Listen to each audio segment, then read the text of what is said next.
tributário e vai aparecer uma série de artigos acerca do direito tributário. Então, digamos, administração, por mais que seja algo muito amplo, mas eu vou colocar financeira, e aí você coloca para pesquisar, e vão aparecer aqui, ó, diversos artigos, como eu disse a vocês, que tratam sobre a administração financeira. E o que é interessante é que, na maioria das vezes, né, digamos assim, esses artigos eles vão estar super atualizados, tá certo? Ou seja, vai aparecer, digamos que, do mais novo, né, para o mais antigo. Então, por exemplo, aqui, artigos que foram publicados em maio de 2021, em abril de 2021, em março de 2021, para a ciência, isso aqui são coisas novas, digamos assim, né, sobretudo para a área das ciências humanas, tá certo? Então, digamos que a gente está em julho, um texto que foi publicado há 2 meses, há 3 meses, ele é um texto, efetivamente, que traduz uma certa contemporaneidade, né, que traduz uma atualização sobre aquela temática específica, ok? E um ponto interessante é que você pode ir, digamos que, filtrando, tá certo? O que você deseja encontrar. Digamos que no TCC de vocês queiram fazer uma revisão teórica, né, é muito comum a gente ver isso em TCC, mas, além disso, vocês não querem fazer uma simples revisão teórica, vocês querem fazer uma revisão teórica de um período específico, digamos assim. Por exemplo, o que se escreveu sobre a administração financeira de 2009 até 2019, de 2011 até 2021, uma série histórica de 10 anos. Você vem e filtra aqui os anos de pesquisa que você quer, né, digamos que se deter. Aqui você pode filtrar idioma, digamos que a área específica, tá certo? E quando você clica, digamos que aqui, nesse link, ele vai direcionar, né, você para o artigo em si, tá certo? Para que você consiga, inclusive, baixá-lo. Aqui tem a opção do PDF em português ou do PDF em inglês. Só que, digamos que, além disso, você precisa, digamos que, identificar qual o qualis da revista que esse artigo é publicado. Todos esses artigos aqui, eles são publicados em revistas, tá certo? Essa base, digamos assim, de dados, ela retira, digamos, das revistas, né, eletrônicas, ou impressas que tenham aí uma versão também eletrônica. E, digamos que, o qualis ele vai servir como um avaliador dessas revistas, tá certo? Ele vai se dividir basicamente em A1, A2, B1, B2, B3, B4, B5. E o que a gente indica é que o aluno ele não leia, digamos que, nenhum artigo que seja inferior ao B2, tá certo? Leia até o B2, porque, digamos que, se for B3, B4, isso faz com que, digamos que, caia um pouco a qualidade desse artigo, porque ele não passa, digamos que, por uma banca rígida para que seja aprovado. Então, esse artigo aqui, por exemplo, a crise fiscal dos estados e o regime de recuperação fiscal, o déjà vu federativo. A gente vai ter, né, o artigo todinho. Outra dica, leia um resumo antes de ler o artigo em si, porque o resumo ele vai direcionar o que o artigo fala. Pode ser que esse artigo ele não esteja, digamos que, falando sobre o que você quer, digamos que, ler naquele momento. Então, aqui você consegue filtrar para que você, entre aspas, não perca tempo, né, e leia um artigo inteiro, e quando você termina de ler as 15 páginas é que você perceba que poderia, naquele momento, estar lendo outra coisa, ok?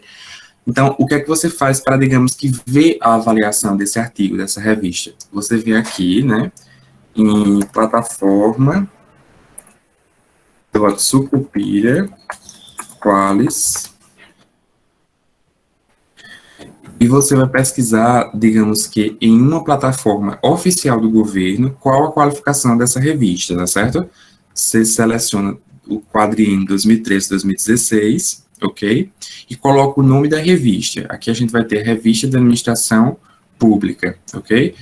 Então, vocês colocam como título, não precisa preencher os outros espaços, mas coloquem aqui o nome da revista, tá certo? E consultem. Aqui a gente está tratando, não existe dados cadastrados para a pesquisa realizada. Vejam, essa revista sequer, ela apresenta, digamos que, registro nessa base de dados do Sucupira. Então, eu já não leria, por exemplo, esse artigo, entendeu? Digamos que esse outro, Ciência e Saúde Coletiva. que vai tratar aí também sobre uma vertente mais ligada à saúde, só que focando na administração pública. Então, ciência e saúde coletiva.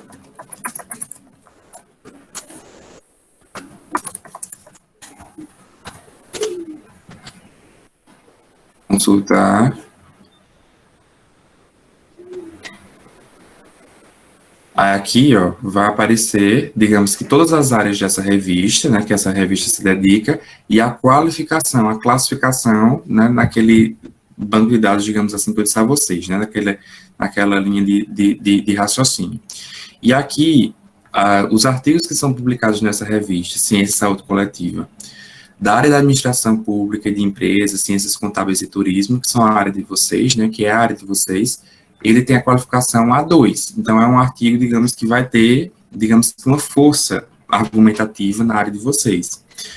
E aqui vai vendo cada uma das áreas específicas. Em direito, por exemplo, a gente tem um B1.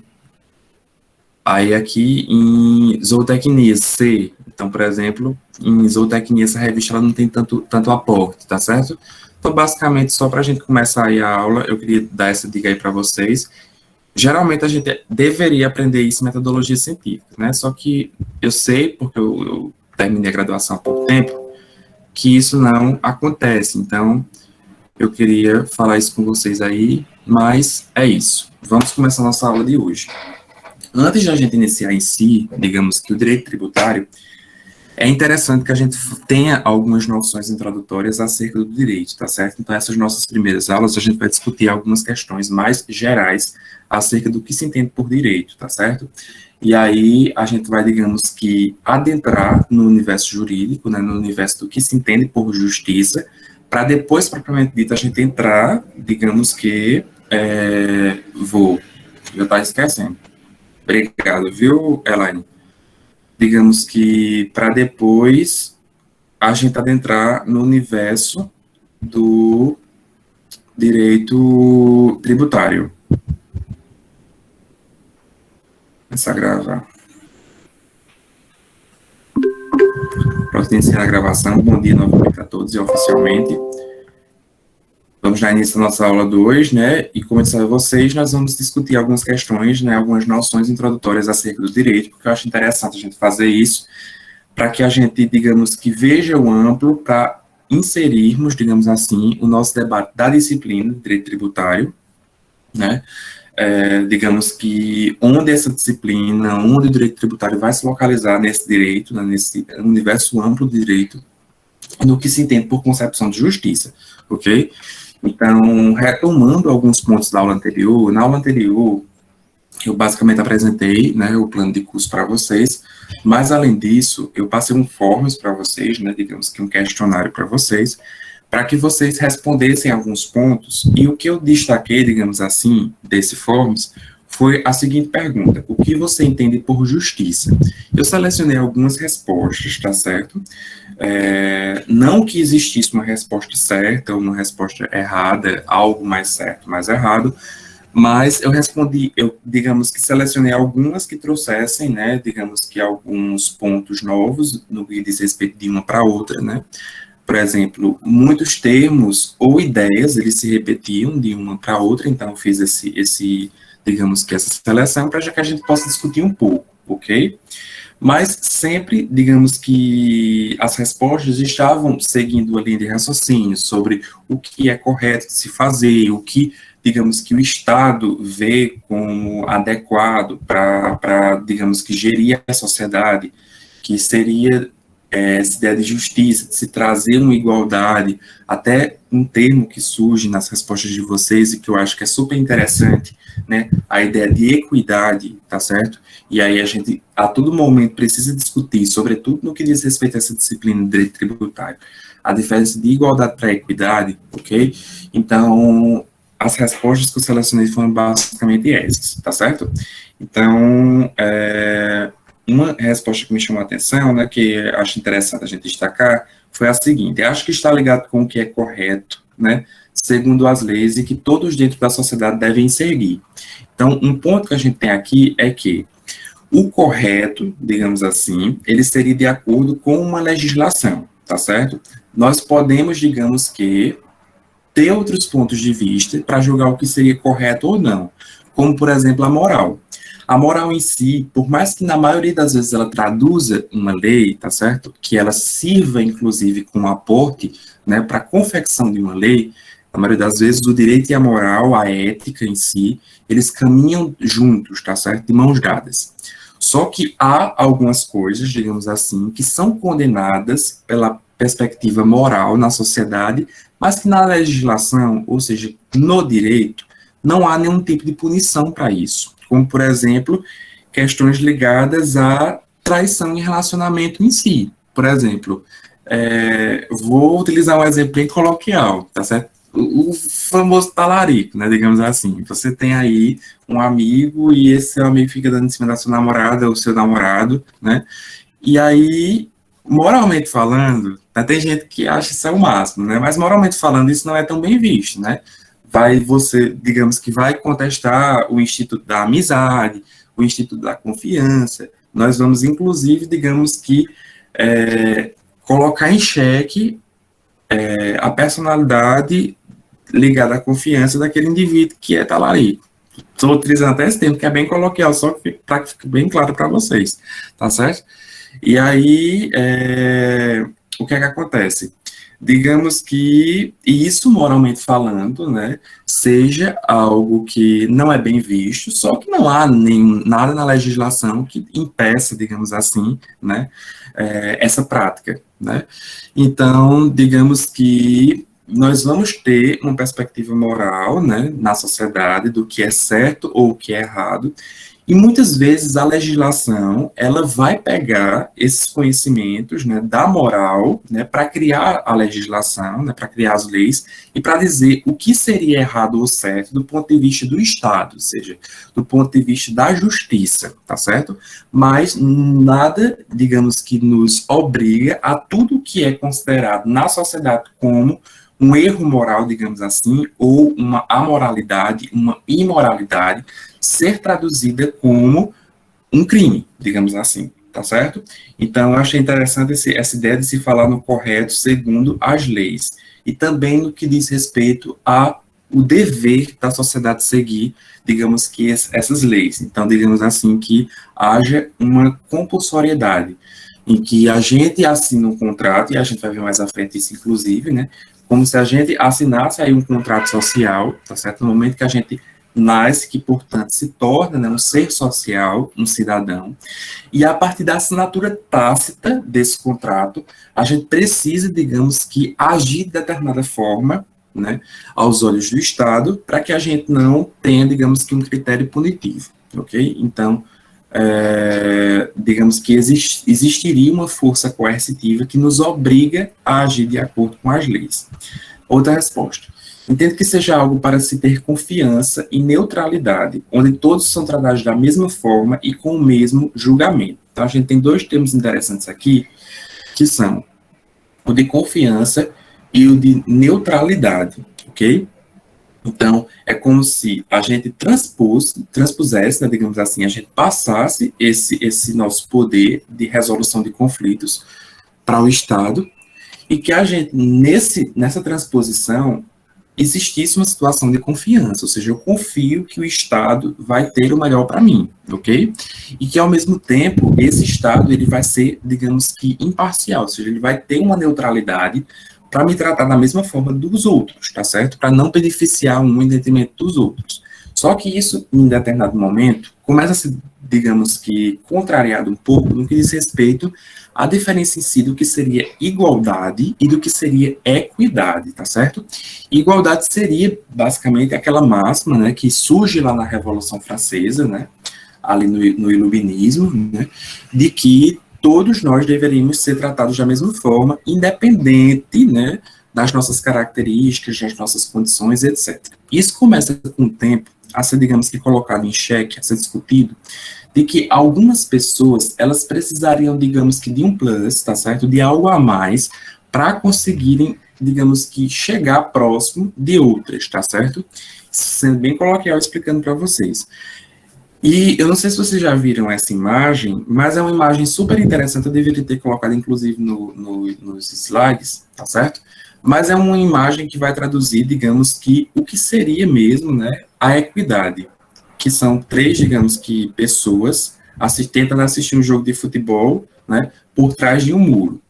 Essas pessoas, elas têm tamanhos, né, estaturas diferentes. Não sei se vocês já viram essa imagem, é bem conhecida essa imagem.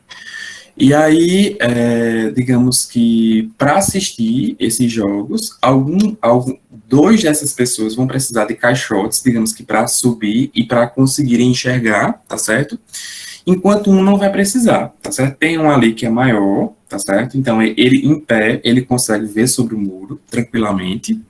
Outro que, digamos que tem uma estatura mediana, ele precisa só de um caixote para ficar do tamanho daquele que é maior. E outro que, por sua vez, é menor, digamos que uma criança, precisa de dois caixotes para subir e ficar do tamanho dos outros dois, tá certo? Então, digamos que eles estariam em situação, né, de igualdade, só que para que se chegassem a essa situação de igualdade, necessitariam de elementos distintos para chegar àquela condição. E essa transposição de elementos distintos, de acordo com a necessidade de cada um, seria considerada a equidade, tá certo? Ou seja, dar para aqueles o que eles realmente precisam, tá certo? E tratar, digamos que, os diferentes de modo desigual, para que a gente consiga, digamos que, chegar a uma justiça social mais ampla, ok? E aí é que vai surgir, né, os diálogos que estão ligados às minorias, tá certo? Aos deficientes, da população LGBT, que mais, né, a população negra, enfim, as mulheres, né, vocês viram o que aconteceu aí, né, com certeza vocês tiveram ciência do que aconteceu ontem, né, que é um assunto que traz o feminismo, né, o feminismo e o feminicídio, a violência contra a mulher, mais à tona, e como a justiça vai, digamos que, administrando isso mesmo, tá certo? Mas, seguindo, trata o conceito de justiça como restituir um dano causado a alguém de forma equivalente, de acordo com a ética, pois o que é jurídico nem sempre é ético, certo, do meu ponto de vista, considerando legislações antepassadas e de outros países, independente das consequências, como disse o ditado Fiat Justiça, o et Calium. Então, o que é que acontece aqui? A gente vai ter, digamos, nesse ponto de vista desse raciocínio, de que a justiça ela vai servir como um critério de restituição a um dano causado, tá certo? E isso aqui a gente vai, digamos que, refletir acerca do Instituto da Pena, ok? Ou seja, a justiça ela vai servir, digamos que, para corrigir alguma coisa, né, que saiu da normalidade, ok? E aí isso vai, digamos que, gerar um direito, né, a um ressarcimento, tá certo? Seja ele financeiro, ou seja, quando você paga uma multa, por exemplo, ou então algo mais ligado a um critério pedagógico da pena, ou seja, um indivíduo ele comete um homicídio, por exemplo, ele é preso, né, ele é restituído de sua liberdade, ele não tem acesso ali à liberdade, né, ele passa um tempo preso, exatamente com o intuito de refletir sobre a sua conduta, né, e fazer com que não cometa mais, para que ele, digamos que sofra, digamos assim, por ter feito algo errado. E isso, ao mesmo tempo, vai servir como um caráter pedagógico para a sociedade, porque a sociedade vai, digamos que, enxergar que se fizer a mesma coisa, também vai ser preso, tá certo? E, ao mesmo tempo, a pena ela vai ter um critério de ressocialização, pelo menos que isso não seja algo só na teoria, tá certo? De que o indivíduo que é preso, tá certo? Que cometeu um delito, ele vai para a prisão para que ele saia melhor. Isso é o que a legislação diz, teoria. Não estou dizendo que isso é na prática, tá certo? Mas, em tese, né, o direito penal ele teria esse objetivo de fazer com que o indivíduo deixasse de delinquir, tá certo? E voltasse para a sociedade de acordo com os princípios aí, éticos e morais. Como se a gente partisse do pressuposto Foucaultiano mesmo, né, uma ideia de Foucault aí, de poder, de se vigiar e punir, e essa punição, ela teria basicamente o intuito de tirar aqueles indivíduos que não estariam aptos para estar na sociedade, tá certo? Naquele momento específico. Tratar, digamos assim, e depois a gente trazer de volta para a sociedade para reinserir esse indivíduo que, teoricamente, estaria mais saudável, tá certo? Né? Eu estou utilizando aí alguns termos lá das concepções de Foucault, tá certo? Para conviver, digamos assim, em comunidade sem trazer danos para essa sociedade, ok? E aí outro que eu achei interessante é o ato de julgar, né? E aqui a gente tem uma definição de justiça bastante ligada à questão de um poder decisório, né, de um poder decisivo, o certo e o errado, com a aplicação de punições ou não, tá certo? Então, eu achei interessante também essa ideia de ressaltar esse caráter punitivo do direito, tá certo? Da justiça. Mas o que é que eu quero chamar atenção com essa pergunta, inclusive, sobre o que vocês entendem por justiça? É que não vai existir uma definição fechada, né, e acabada sobre o que se entende por justiça e sobre o que se entende, consequentemente, por direito. Ou seja, todas essas definições aqui, elas vão traduzir algum ponto específico sobre a justiça e algum ponto específico sobre o direito, tá certo? Não vai, digamos, que existir uma definição que seja correta, uma definição que seja errada. Obviamente que a gente vai ter, digamos que nichos, tá certo? Caminhos que essas respostas devem seguir, né? Mas a gente não vai ter, digamos que, um sentido único, ou seja, uma definição fechada, como na maioria das vezes a gente tem nas ciências exatas, né? Tipo assim, eu não vou nem me arriscar em dar uma definição aqui de ciências exatas, lá de física, de química, porque eu sou horrível. Mas, digamos que lá na química, a gente vai definir o que seja um átomo. O átomo vai ser tal coisa, tá certo? Aquela definição bem fechadinha mesmo. A gente não pode argumentar o que seria um átomo, digamos assim. A gente não pode apresentar a nossa opinião do que seria um átomo, porque, né, seria uma ciência exata, e exatamente por ter, digamos assim, esse critério, essa característica exata, vai ser bem mais objetivo, digamos assim, do que uma definição que surja ali nas ciências humanas, nas ciências sociais aplicadas. Então, provavelmente, se a gente for fazer esse mesmo exercício de refletir sobre o que seria administração, nós teríamos diversas respostas sobre o que seria administração. E respostas, inclusive, que vão, digamos que, ser agregadas de acordo com a formação de vocês, com a avançada formação de vocês. Digamos que lá na disciplina, nas disciplinas do P1, tá certo? Não sei se vocês têm introdução à administração, muito provavelmente sim, mas lá na disciplina de introdução à administração, vocês, digamos que, pensavam a administração como algo específico, e com o passar do tempo, chegando aqui no quinto semestre, vocês têm outra visão do que seria administração. Continuam com elementos que estavam presentes naquela definição, digamos assim, que vocês construíram lá no P1, mas vocês vão agregando, digamos que, outros elementos que vocês veem que estão ali presentes também na administração, porque são elementos ali que formam, digamos que, um todo muito genérico, inclusive, de um curso muito amplo, ok? E isso acontece da mesma forma no direito. Então, o que é o direito? Tudo isso que vocês me definiram lá em justiça poderia ser considerado aí uma definição de direito. Então, a gente vai ter diversos sentidos, né? Uma subjetividade mesmo nessa definição, que vai, digamos que, traduzir uma pluralidade interpretativa, ok?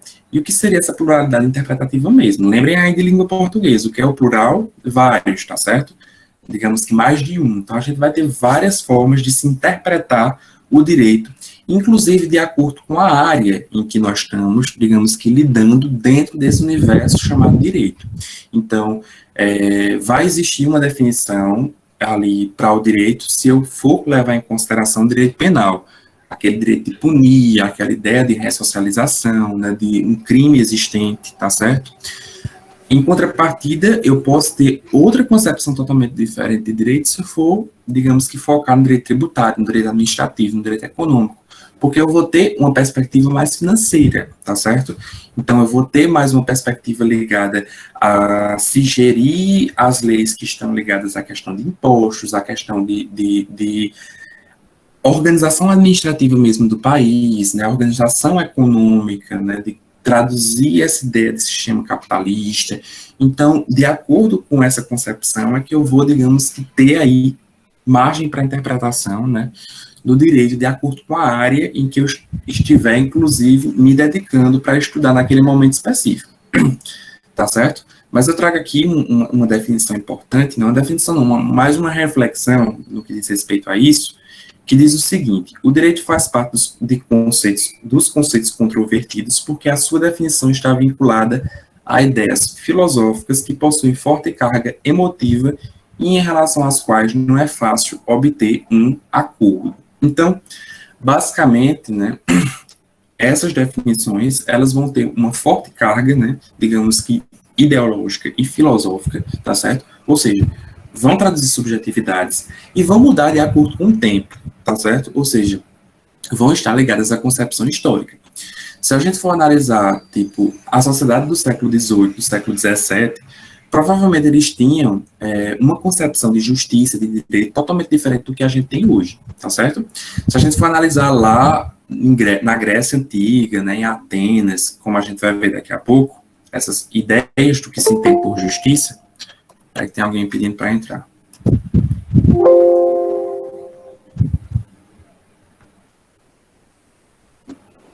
Sumiu, escutei o barulhinho.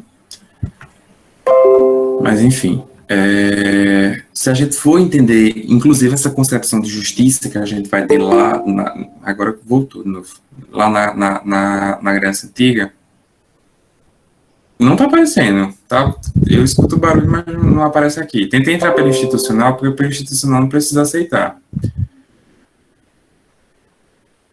Então, como eu estava dizendo, nós vamos ter, digamos que essa ideia de ideias filosóficas, tá certo? Que vão, digamos que, trazer concepções, digamos, vamos traduzir concepções históricas daquele momento específico em que você está refletindo sobre a existência ali do direito per si, tá certo? Então, digamos que, como eu disse a vocês, a gente vai analisar Grécia Antiga.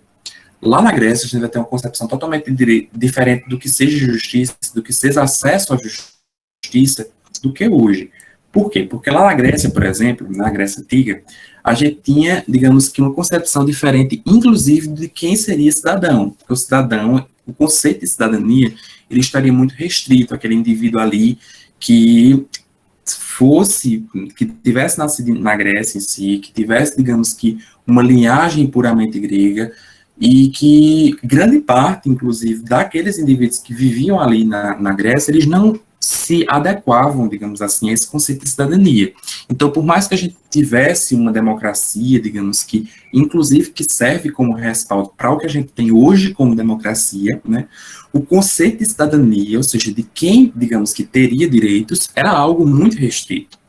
Totalmente diferente de hoje, que a gente tem esse conceito de cidadania mais amplo, né, sobretudo aqui, a partir de 1988, com a redemocratização, que é quando, em 1988, se institui a Constituição Federal e se tem, digamos que, uma ideia mais ampla do que seria o direito social, tá certo? Ou seja, de quem teria direito aos direitos humanos, por exemplo, as concepções aí ligadas à cidadania, né, ligadas à ideia de redemocratização, de se ter, digamos que, um maior afinco de se pensar, né, esse acesso à justiça para todas as pessoas que sejam compreendidas como cidadãs, tá certo? Um conceito bem amplo, né, de cidadania aí existente no Brasil, ok?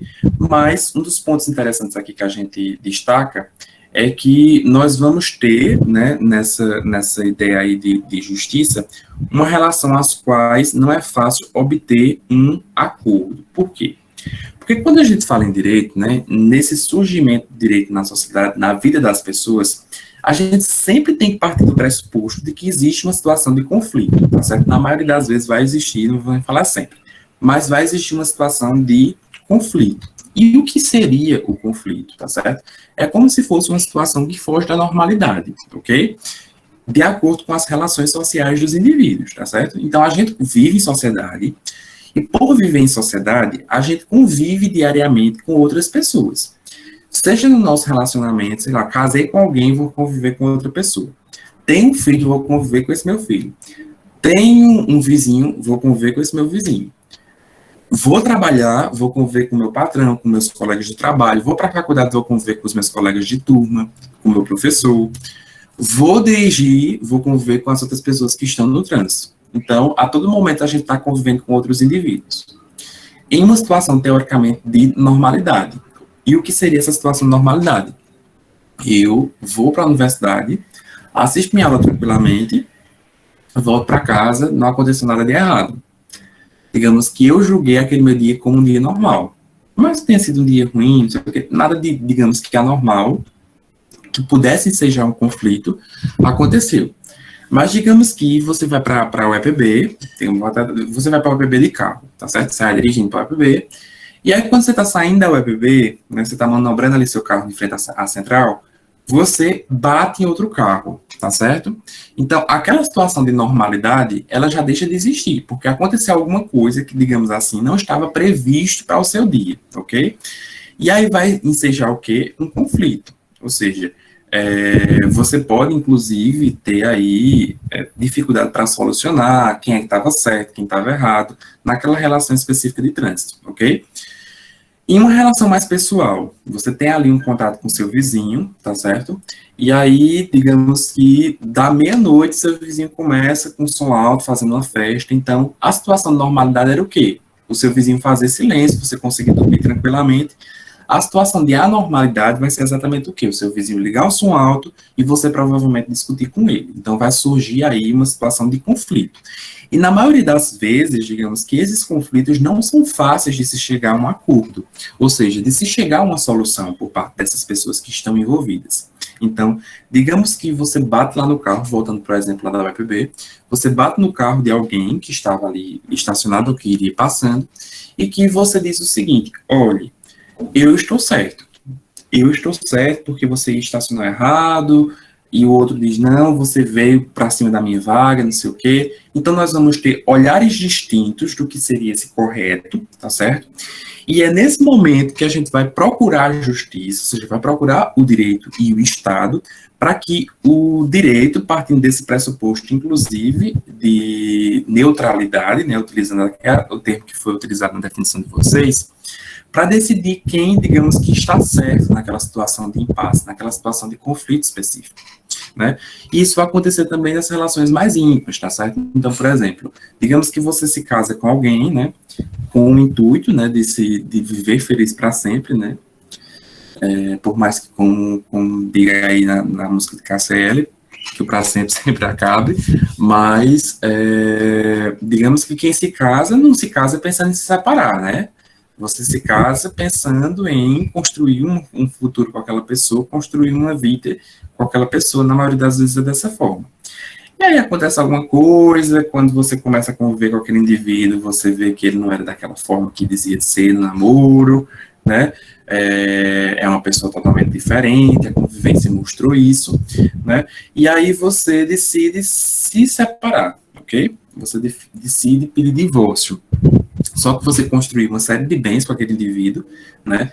E aí você começa a dizer, olha, tal coisa é meu, o som é meu, o cachorro, quem vai ficar com o cachorro vai ser eu, a casa é minha. Aí, por sua vez, a outra pessoa diz, não, a casa é minha, você fica com o carro, o cachorro eu não abro mão. Então, digamos assim, que vai surgir uma situação de anormalidade, que é exatamente o divórcio, tá certo? E que, ao mesmo tempo, com esse divórcio, a gente vai ter uma situação de conflito. Todo divórcio é conflituoso? Não, às vezes é algo muito, digamos que fácil chegar a um acordo, ó, tá certo. Cada um fica com o que trouxe e a gente é feliz para sempre, amigo, continua na amizade e tal. Mas, na maioria das vezes, essas relações sociais, elas geram algum tipo de conflito. E o direito ele vai servir exatamente para mediar esses conflitos e tentar julgar esses conflitos, ou seja, dizer quem está certo ou errado, ou então quem está mais certo, né, e digamos assim, menos errado, naquela situação ali de lide, né, que a gente vai chamar no direito de lide, que seria essa situação mesmo de anormalidade e de conflito, ok? Seguindo, né, por mais que a gente tenha, né, digamos que uma subjetividade, uma pluralidade interpretativa do que se entende por direito, né, ou que se entende na definição mesmo de direito, a gente pode ter, digamos que uma definição descritiva, tá certo, para trazer, digamos que, uma solução do que seria esse direito em si, ok? E o que seria essa definição descritiva? É como se a gente pegasse alguns elementos que obrigatoriamente devessem estar, digamos assim, nas definições que envolvem direito e que envolvem justiça, ok? Então é aquela coisa. Não existe só uma definição de direito, como disse a vocês, mas toda definição tem que ter algumas coisas, tá certo, específicas, para que consiga, digamos que, caracterizar esse direito, para que consiga, digamos que, trazer existência para esse direito. Então, o primeiro ponto dessas definições aqui, descritivas, né, é que o direito, ele é justo, ok? Só que a gente tem, digamos que fazer algumas críticas, principalmente pela ideia de que o próprio conceito de justiça também é subjetivo. Porque para mim, né, o próprio conceito de justo, porque para mim algo que seja justo, ele pode não ser para outra pessoa, tá certo? É como se fosse aquele conceito de belo, tá certo? O conceito do que seja bonito, do que seja feio, do que seja certo e do que seja errado, né?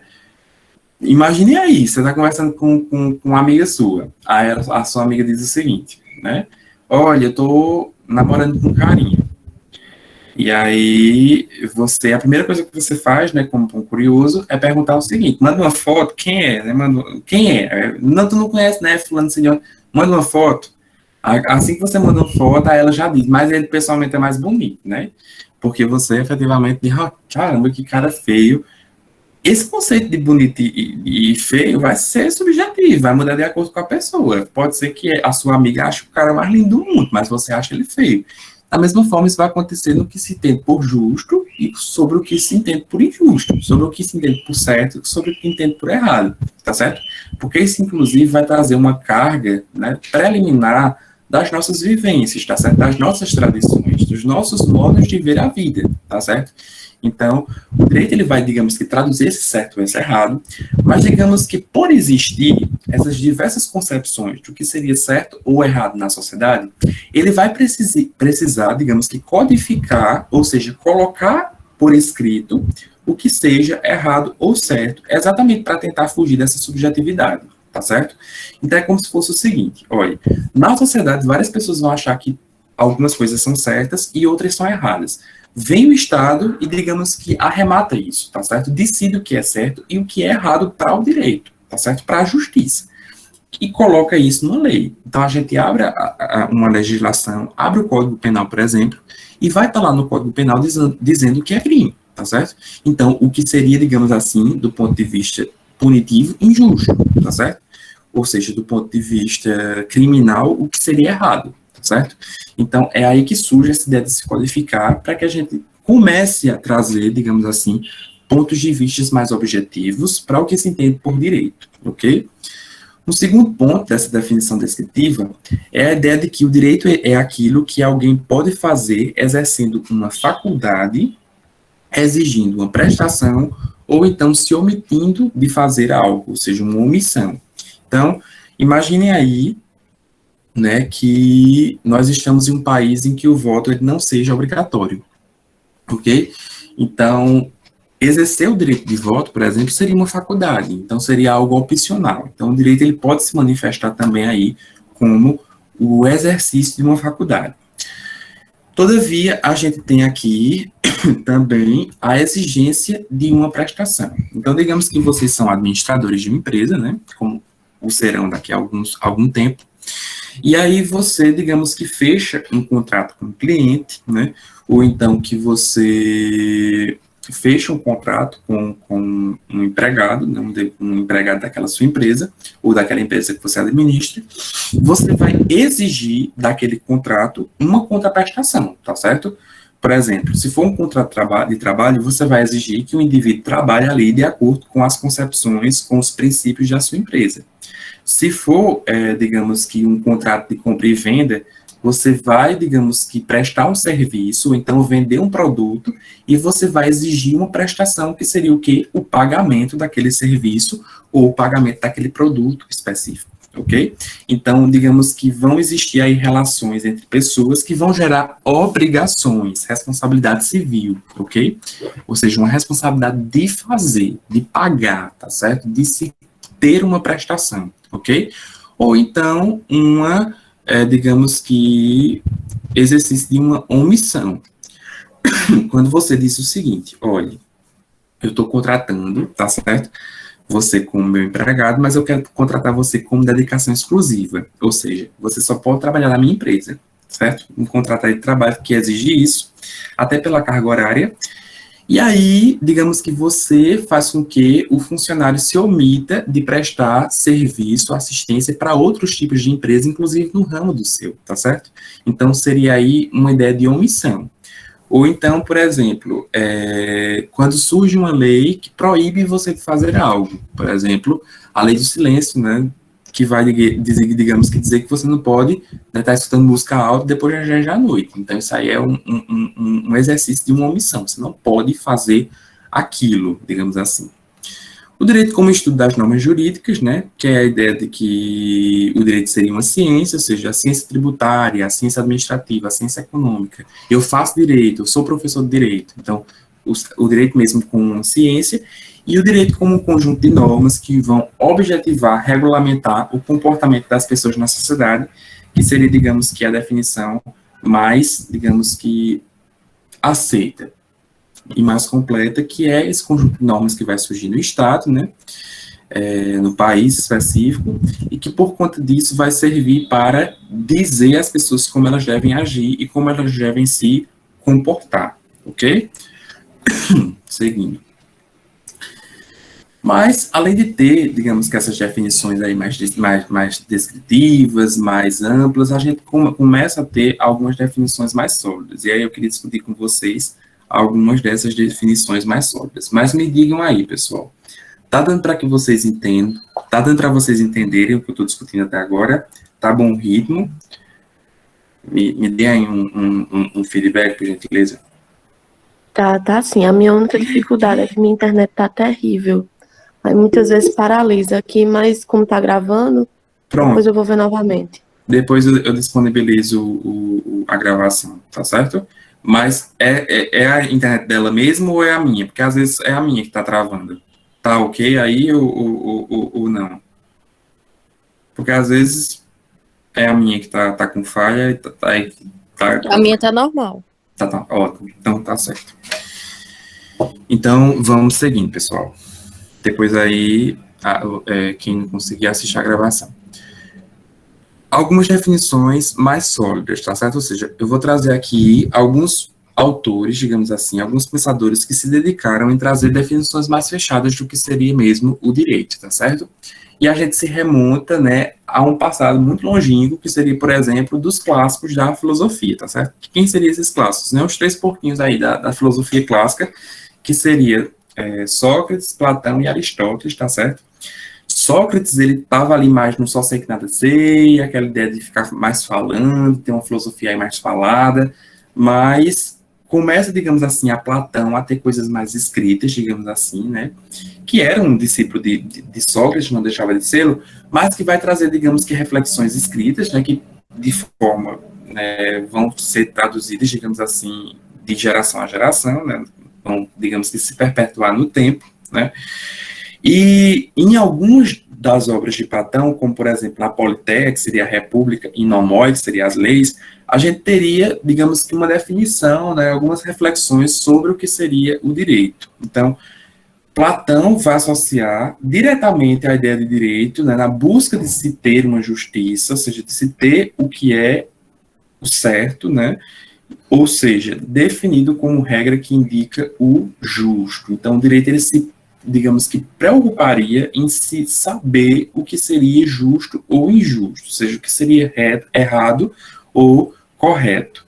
E aí ele parte do princípio, digamos assim, de se dar aquilo o que cada um merece, tá certo? Como se fosse aí um embrião dessa ideia de igualdade, dessa ideia de equidade, ok? E que nós teríamos, digamos que, uma forte posição no Estado em trazer essa contrapartida, né, para a sociedade do que seria, digamos que, o merecido para cada um desses indivíduos. Como se o Estado, ele tivesse aí um protagonismo muito forte, né, em, digamos que, dizer o que seria, digamos que, pertencente a cada uma das pessoas que compõem nessa sociedade, que compõem essa comunidade. ok? Então, nós vamos ter em Platão uma forte carga de responsabilidade, por assim dizer, por parte do Estado, que deveria gerir, digamos que, o que seria justo e o que seria injusto, e o que seria, digamos que, de competência para cada um dos indivíduos, ou seja, o que cada um daquela, digamos que, relação social deveria extrair, ok? E aí a gente tem uma divisão por parte de Aristóteles, né, perdão, de Platão, de 3 tipos de categorias, né, que digamos que vão dividir a sociedade. Aqueles indivíduos que são movidos pelo desejo, os que são movidos pela coragem e os que são movidos pela razão. Os que são movidos pelo desejo são aqueles que são considerados por Platão como indivíduos irracionais, tá certo? Que são a grande quantidade de pessoas, de escravos, que não têm, digamos que, a ideia de cidadania, tá certo? Como eu disse a vocês, lá em Atenas, né, na Grécia Antiga, a gente tinha um critério de cidadania muito restrito, tá certo? Então, aquelas pessoas que não eram consideradas cidadãs, tá certo? Que eram os escravos, as pessoas que tinham perdido guerras, os gregos que não eram, digamos que, as pessoas que moravam ali na Grécia, mas que não eram gregos per si, que não tinham pais gregos, essas pessoas eram consideradas, digamos que, inadequadas para, inclusive, se manifestar, né, na ágora, ou seja, para se manifestar na democracia. Não eram ouvidas, né? Eram consideradas aí pessoas que tinham, digamos que, uma irracionalidade contaminada por seus desejos. Elas não conseguiriam, digamos que, distinguir o que seria bom para a sociedade e o que seria bom para elas mesmas, tá certo? É como se fosse aí uma situação de confusão, tá certo? Outros, por sua vez, seriam movidos pela coragem, tá certo? Que aqui Platão divide os indivíduos que estariam ali no exército, tá certo? Os guerreiros, tá certo? Estariam aí movidos pela coragem, e os outros, que seriam aí uma categoria superior, digamos assim, seriam aqueles movidos pela razão. Os filósofos, né, e aqueles que estavam presentes na nobreza, né, que seriam aqueles que poderiam se manifestar na ágora em um sistema de democracia direta. Lembrem que lá na Grécia a gente tinha democracia direta. As pessoas iam lá, digamos que, se manifestar sobre aquela temática específica, ok? Então, diferentemente do que a gente tem hoje, que é uma democracia representativa, as pessoas iriam, como se fosse mesmo numa Câmara, né, no Senado, dizer o que entendiam sobre aquela temática específica, tá certo? E se manifestar, como se fosse o seguinte: vai aprovar uma lei aqui em Campina, tá certo? E aí a gente vê os vereadores discutindo a aprovação ou não dessa lei, lá na Câmara dos Vereadores. Era como se todos nós, a gente, por ser cidadão de Campina Grande, fôssemos lá, tá certo? E disséssemos o que a gente achava ou não sobre aquela lei. Hoje, isso fica um pouco mais inviável, digamos assim. Pela quantidade de pessoas, se a gente abrangeu não a quantidade de cidadãos, a gente, obviamente, vai ter mais pessoas para se manifestar. Isso não teria, digamos que, tanta viabilidade. Por isso que a gente faz o quê? Né? Tem uma eleição, digamos assim, de 4 em 4 anos, né? De 2 em 2 anos, porque a gente vai ter aí cargos distintos. A cada 2 anos a gente tem eleição, e a gente vai, digamos que, escolher indivíduos que vão nos representar, né, digamos que nessa ágora, nesse momento aí para se discutir. Nada impede que a gente, na condição de comunidade, né, e eu acho isso, inclusive, muito legítimo, que a gente utilize meios, inclusive como protestos, para reivindicar e ser ouvido, trazer aquela ideia de voz ativa, né. Mas, enfim, teoricamente, né, nós teríamos aí esses indivíduos como os movidos pela razão, como os que entenderiam o que seria justo ou injusto, porque inclusive seriam aqueles que estariam aptos para pensar o direito, ok? E que, por consequência, pensariam o direito para aquela camada específica da sociedade, né? Porque, assim, eles não iriam, digamos que, considerar, né, essas pessoas que estariam movidas pelo desejo, né? Eles, digamos que, iriam confeccionar um direito, uma justiça em si, que pensasse nessa nobreza, tá certo? Que pensasse nesses indivíduos que estariam ali movidos pela razão, ok? Deixa eu tomar água aqui, perdão, pessoal, porque eu sou riniteiro, né? Eu tenho uma rinite enorme. Aí, quando muda de clima, ontem começou a chover,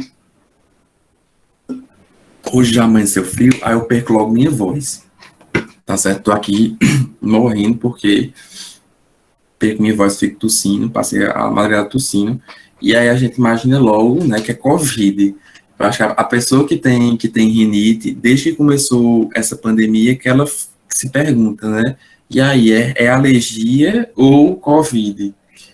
Porque, basicamente, toda manhã eu amanheço com Covid, aí no decorrer do dia, que vai esquentando, eu vou passando, mas é isso. Perdão aí.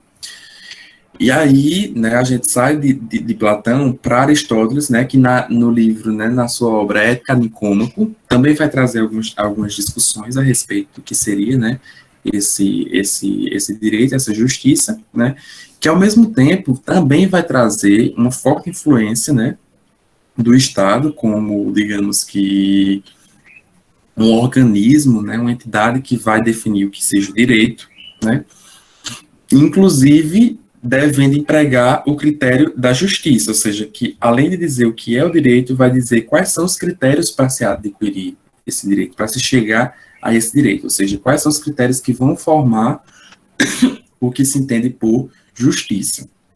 O direito é justo quando trata de maneira igual as pessoas que se encontram em situação igual. Então, a gente só pode, digamos assim, tratar de maneira igual as pessoas que se encontram em uma posição igualitária, tá certo?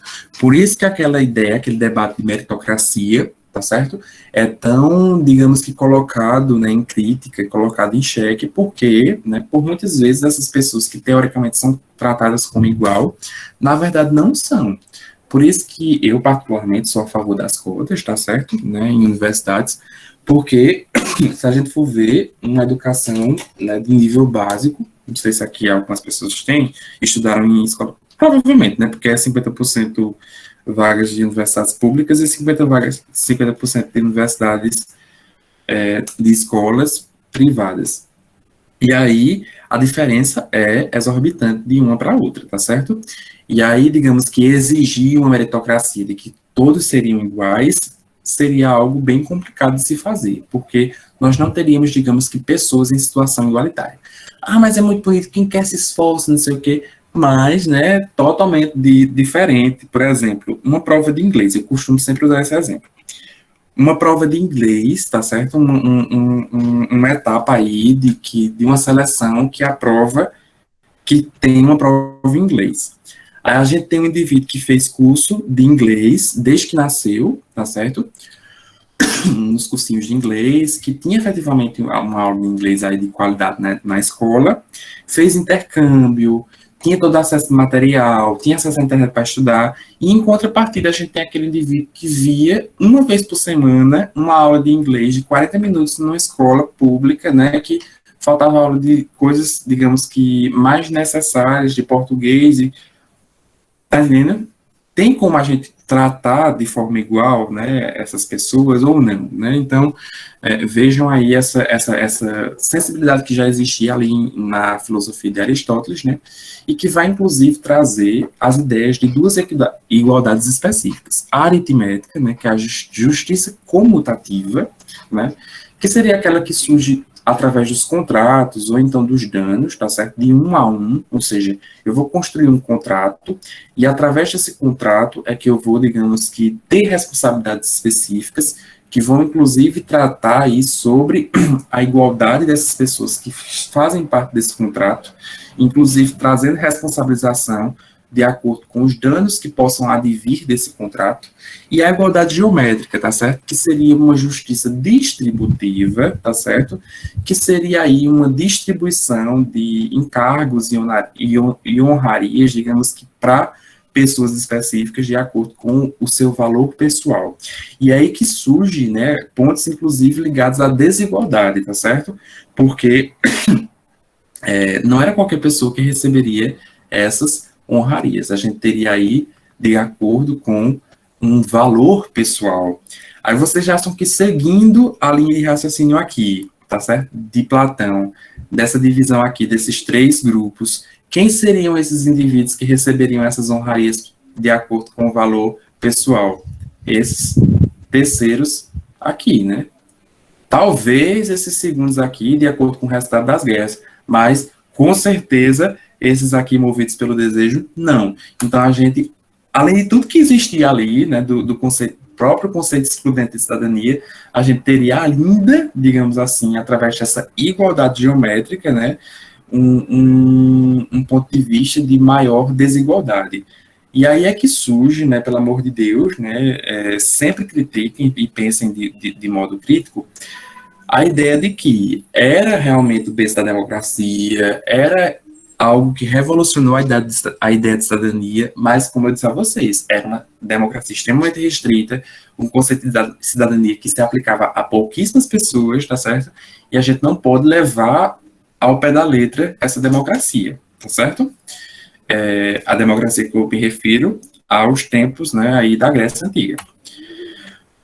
Nós vamos ter também uma visão estoica, né, sobre o que seria esse direito, sobre o que seria essa justiça, né, aí focada em Zenão de Cício, né, que são alguns autores que se dedicam, Sêneca, o imperador Marco Aurélio, né, que vão aí, digamos que, ser adeptos a essa concepção de direito, em que, diferentemente de Platão e Aristóteles, eles não iriam pensar o direito como vinculado ao Estado, tá certo? Mas decorrente, digamos assim, das concepções de natureza, como se fosse aí, propriamente dito, um direito canônico, tá certo? Um direito religioso, como se o ser humano, ele fosse parte dessa natureza, e que por ser parte dessa natureza, digamos assim, ele necessitasse obrigatoriamente se sujeitar às leis, digamos assim, naturais, às leis que regem, né, os princípios da natureza, tá certo? Aí de uma matriz, inclusive, politeísta, acreditando nos deuses específicos, tá certo? E que os indivíduos, eles precisariam desconsiderar suas paixões, ou seja, suas individualidades, tá certo? E suas fraquezas, em detrimento da obrigação de cumprir deveres. E essa obrigação de cumprir deveres estaria, digamos que, sendo pauta para a construção do que se entende por sociedade, ok? E aí é que a gente vai ter aquela ideia de que nós não temos só direitos, nós temos também deveres, tá? Surge essa perspectiva estoica aí, de que nós vamos ter que, digamos que, abrir mão, né, de algumas coisas na nossa vida, como, por exemplo, dessas paixões e dessas fraquezas, tá certo? Para se cumprir deveres, ok? Seguindo, vamos ter a visão de Tomás de Aquino, né, que vai ser aí também formulado com base, né, nessa concepção de direito canônico, né, de direito religioso, de direito natural, mas, digamos que Tomás de Aquino, ele vai fazer, digamos que, uma ponte dialógica, né, ou seja, uma ponte de relação entre o direito que é formulado pelo monarca, ou seja, o direito das pessoas, tá certo? Dos indivíduos aí que compõem a nobreza, com o direito que advém das leis divinas, como se ambos necessitassem, digamos que, estarem de acordo um com o outro, tá certo? E que se o monarca, ele fizesse leis que não estivessem de acordo com essas leis divinas, essas leis, elas seriam consideradas incorretas, ou seja, seriam consideradas corruptas, né, impraticáveis. Só que, na maioria das vezes, isso servia como modo de camuflar uma própria legitimidade que traria para o monarca, tá certo? Como se fosse o seguinte, olha, o monarca pensou uma coisa, tá certo? E instituiu aquilo como uma lei. E aí, para forçar, digamos assim, para compelir a sociedade a cumprir aquela lei, dizia que aquela lei que foi pensada pelo monarca, ela era uma representação da lei divina, que se você desrespeitasse o monarca, consequentemente, você também estava desrespeitando a quem? A Deus. E a todo tempo nós temos, digamos que na própria construção dessa ideia de direito, inclusive de se pagar impostos, né, para o monarca, né, se pagar aí valores, né, que são, como vocês vão ver aí mais na frente, quando a gente entrar per si no direito tributário, é algo histórico, né, como se essa perspectiva, né, do direito canônico, né, das leis divinas, elas servissem também para regular a sociedade, tá certo? Olha, a gente não comete certos crimes, como, por exemplo, matar, porque a gente sabe que se a gente fizer isso, a gente vai ser preso, tá certo? Vai ter uma punição, né? Pelo menos em regra, né? E espero que sim, né? Nós seríamos presos. Mas, além disso, existe uma coisa chamada, né, justiça divina, que também faz com que as pessoas, né, repensem seus atos. Por quê? Além de ser preso, se eu matar pelas leis divinas, eu vou para o inferno, tá certo? Então, é como se nós tivéssemos também esse direito canônico, né, como se possa dizer, essas leis divinas regendo, né, a organização social, tá certo? Então, eu não vou fazer determinadas coisas porque eu sei que aquilo contraria os mandamentos da igreja, por exemplo. Vamos pegar os mandamentos da igreja católica, né, que são 10. Eu não sou católico, eu sou espírita, né, me corrijam caso eu diga os mandamentos aí de forma incorreta, mas, salvo engano, o sétimo é não furtar, tá certo?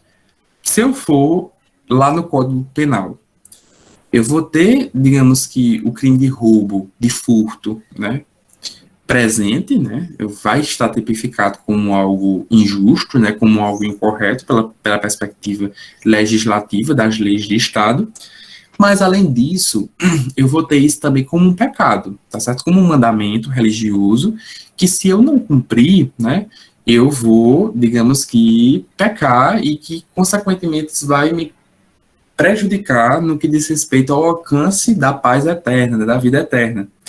E, muitas vezes, as próprias leis, tá certo, pessoal? O próprio conceito do que se entende por crime, ele advém dessas leis divinas, tá certo? Tem lá os mandamentos que vão dizer que matar é errado, que roubar é errado, que é pecado, e aí, digamos que essas leis humanas, digamos assim, elas se utilizam desses mandamentos para confeccionar, né, o que seria considerado justo ou injusto, tá certo?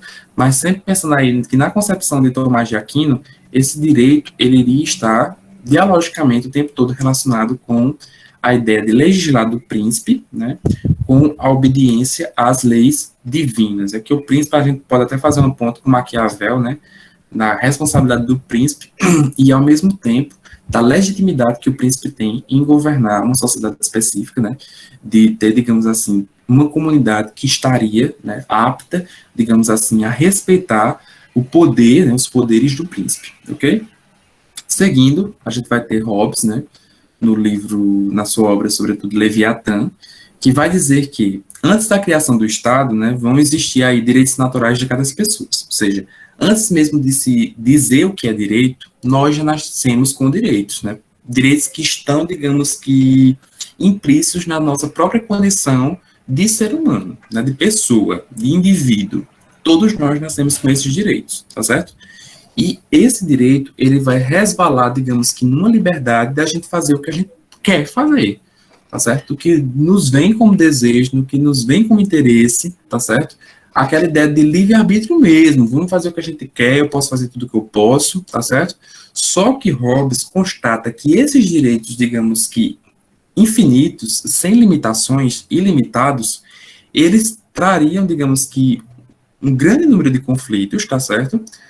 E o surgimento de guerras, porque é aquela coisa, o meu direito acaba quando começa o seu, tá certo? Se a gente ficar com direitos ilimitados, provavelmente em algum momento esses direitos vão colidir, tá certo? E isso vai gerar o quê? Um conflito, uma guerra. Porque, por exemplo, partindo do pressuposto de uma liberdade de expressão, né, porque vocês sabem, né, que a galera confunde muito liberdade de expressão com discurso de ódio, né, e são coisas totalmente distintas. Aí o cara lá vem com um discurso de ódio e diz que é uma liberdade de expressão. Aí xinga alguém, tá certo? E aí a pessoa, obviamente, ela se sentiu agredida pelo aquele xingamento, tá certo? E ao invés disso, né, digamos que fazer um boletim de ocorrência, de procurar o Estado para resolver esse problema, ela atropela esse indivíduo que, olha, eu tenho a liberdade, olha, eu me senti ofendido, o que é que eu vou fazer? Eu vou jogar o carro por cima dele. Então, existiriam aí situações totalmente desordenadas, né, na sociedade, de um indivíduo que quer solucionar um problema passando por cima do outro no carro, outro que quer solucionar, digamos que uma raiva que existe ali com um discurso de ódio.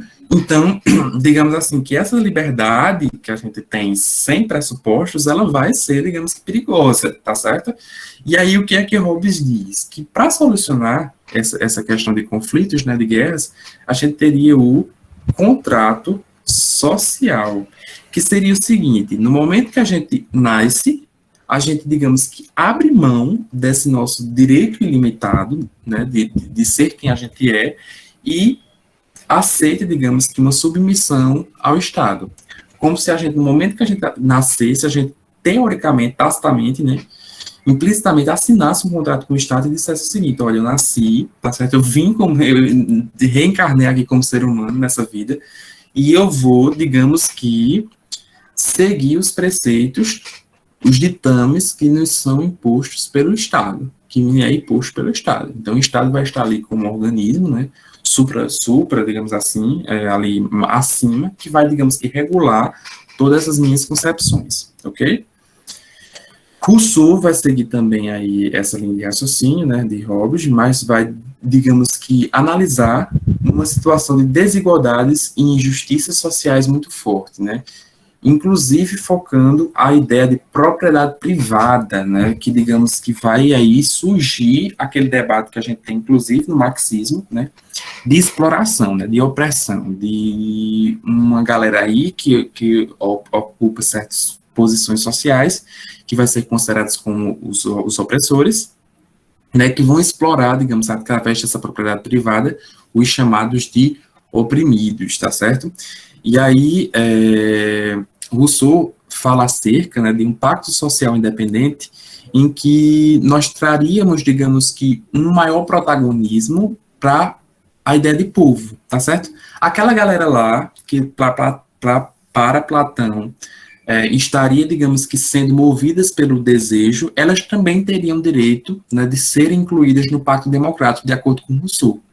Elas também teriam direito de, digamos que, estarem inseridas na construção dessa legislação. Ou seja, as leis que fossem construídas pelo Estado deveriam levar em consideração também, né, essas pessoas. E aí que surgem os direitos humanos, os direitos sociais, tá certo? Que seriam aqueles direitos que vão, inclusive, legislar, né, em favor de melhorar a condição de vida desses indivíduos, dessas pessoas, tá certo? Então, Rousseau vai dizer que esses indivíduos, né, eles vão ser desiguais por natureza, tá certo? Então, sempre vai existir, digamos, uma divisão de classes, tá certo? Em que alguns indivíduos vão ser considerados, né, opressores e outros oprimidos de acordo com a sua posição social, né, a sua casta social, e que, de acordo com essas leis, né, com a criação de um direito igualitário, né, que considere as peculiaridades e as necessidades das pessoas, é que a gente pode chegar a uma sociedade mais igualitária, tá certo? A uma sociedade que não existe tantas desigualdades sociais. Como se as desigualdades elas fossem um mal que existe na sociedade, né? E que o direito ele servisse exatamente para tentar solucionar essas injustiças sociais, ou seja, essas desigualdades. E que para que isso aconteça, deve-se ter, portanto, né, essa consideração, digamos assim, esse olhar, digamos assim, do legislador, da pessoa que elabora as leis, sobre essas pessoas que são consideradas aí oprimidas. Okay?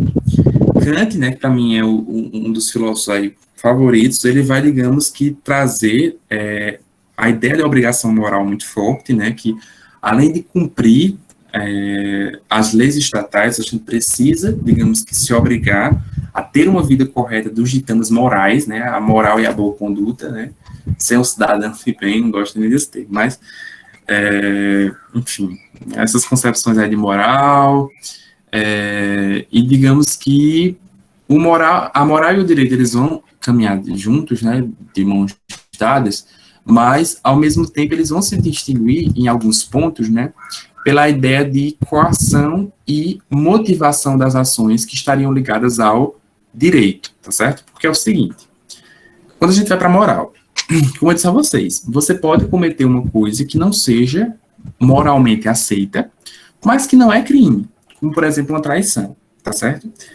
Só que, quando você, digamos que desrespeita alguma concepção que está ligada ao direito, vai existir uma coação, ou seja, vai existir uma responsabilidade, tá certo? Uma responsabilidade objetiva. Você pode ser preso, você pode, digamos que, precisar se retratar, caso você, enfim, denegriu a imagem de alguém, você pode necessitar pagar uma multa. Então, é como se existisse elementos que lhe compelissem a agir daquela forma, tá certo? Diferentemente da moral. E que essas ações, digamos assim, elas vão ser motivadas, tá certo? Ou seja, a gente vai ter um porquê de ter que agir daquela forma. Exatamente aí com a ideia, né, de Hobbes, de se ter uma sociedade harmônica, tá certo?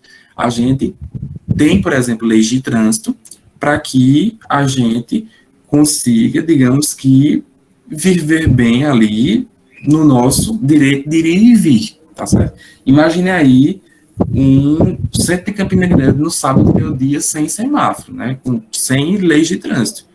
Isso é muito comum a gente observar, só basta faltar energia. Um dia sem energia no trânsito fica uma loucura, porque ninguém sabe quem vem, ninguém sabe quem vai, todo mundo quer ir, né? E aí, digamos que essas ações, elas vão ser motivadas exatamente para que a gente tenha, né, digamos que, uma melhor forma de se conviver.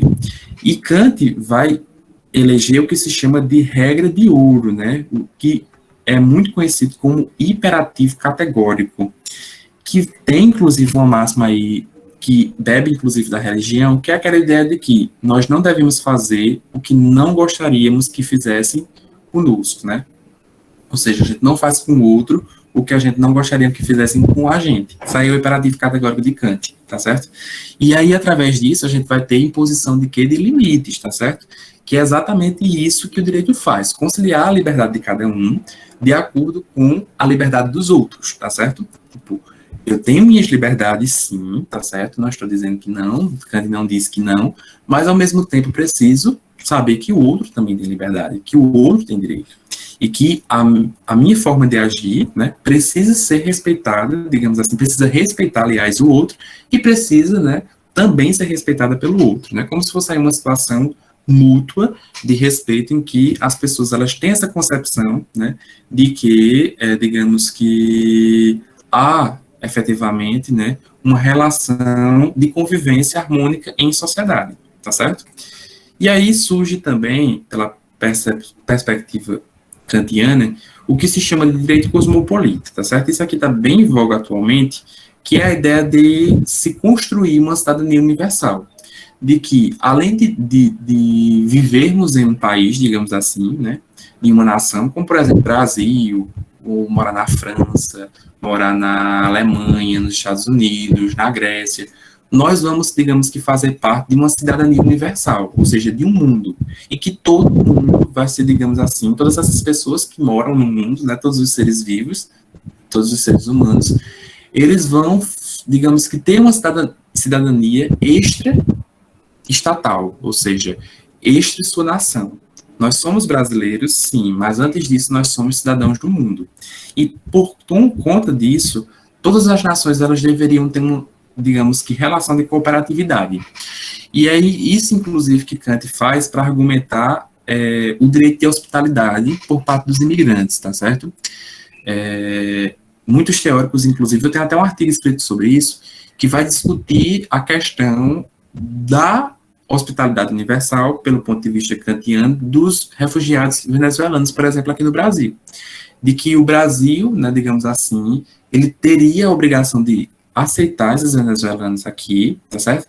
Pautado nessa ideia de que, além de venezuelanos e além de brasileiros que nós somos, todos nós somos, né, pertencentes a um mundo, né, como se todos nós fôssemos cidadãos, né, universais, que por conta disso não existiria, digamos assim, essa divisão de nações. Essas divisões de nações, elas seriam só eminentemente práticas, no que diz respeito à economia, até a própria construção de uma cultura, que a gente não pode desconsiderar que cada país tem sua cultura, mas que, além disso, a gente teria, digamos que, uma relação de cooperatividade entre as nações, ok? Savigny também, né, que Frederic Carl von Savigny vai, digamos que, trazer aí, né, a ideia das fontes do direito, né, e a gente vai ver também isso como algo muito interessante, presentes na tradição nacional, ou seja, no espírito do povo, na ideia de construção cultural, de que o direito, ele vai, digamos que, traduzir digamos que, uma concepção cultural do que aquela sociedade específica considera como certo ou como errado. E isso aí a gente consegue visualizar de forma muito latente quando a gente vai ver os costumes de cada país mesmo. Lá na Índia, por exemplo, as pessoas cultuam bois, animais, vacas em si, e se você, digamos que fizer um churrasco, né, coisa que a gente faz aqui no Brasil, e for comer uma carne de vaca, você provavelmente vai ser punido, severamente punido, porque a vaca lá é considerada culturalmente como um animal sagrado, tá certo? Totalmente diferente aqui do Brasil, que se você for chamado para um churrasco, provavelmente, né, você vai achar aquilo ali normal. Então, o que seria considerado como certo ou como errado estaria para Savigny ligado a essa concepção de tradição, tá certo? Nacional. E aí, esse direito, portanto, ele seria um produto histórico que iria refletir essa tradição e costume daquele povo específico, tá certo? E, inclusive, Savigny vai criticar a constante codificação do direito, tá certo? Porque Savigny vai dizer que essa codificação, ela vai, digamos que, deixar o direito solidificado, tá certo? Como se fosse o seguinte, olha, quando você escreve, você está, digamos que, eternalizando, deixa eterno, né? E aí, isso seria perigoso. Só que hoje em dia a gente já vê que se pode muito bem revogar a lei, né? Digamos que acrescentar, inclusive, elementos aí na lei, então isso não seria um perigo, tá certo? Hans Kelsen vai tratar sobre a pirâmide, mas eu vou deixar, já são 8h56, eu vou deixar aqui Hans Kelsen e os demais para a gente discutir na nossa próxima aula, tá certo? São 8h56, mas basicamente eu queria mostrar aqui para vocês um panorama mais geral mesmo sobre o direito, ok? Agora a gente tem 4 minutos para as 9, eu quero saber se vocês têm alguma dúvida. Ou se está tranquilo.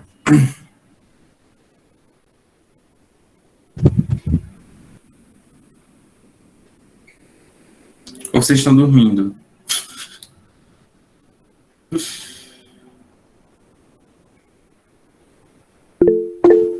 Tranquilo? Ok. Então, fazer a chamada, ok, pessoal? Arthur, tá aí? Não. Edival. Aqui, professor, presente. Ótimo. Elaine. Aqui. Presente. Eliton. Tá aí também. Giovanni. Presente. Ótimo. Inara. Presente. Ótimo. Israel. Tá aqui. Ótimo. João Henrique. João Henrique tá aí? Tá aqui. João Henrique. Júlia. Júlia tá aí? Não. Mairane. Mairane tava, né? Que ela até disse pra gente não esquecer dela na chamada, que eu acho que ela tava com problema de conexão. Foi ela que falou, não foi? Ótimo. Mariana. Aqui. Ótimo. Poliana. Poliana tá aí? Não.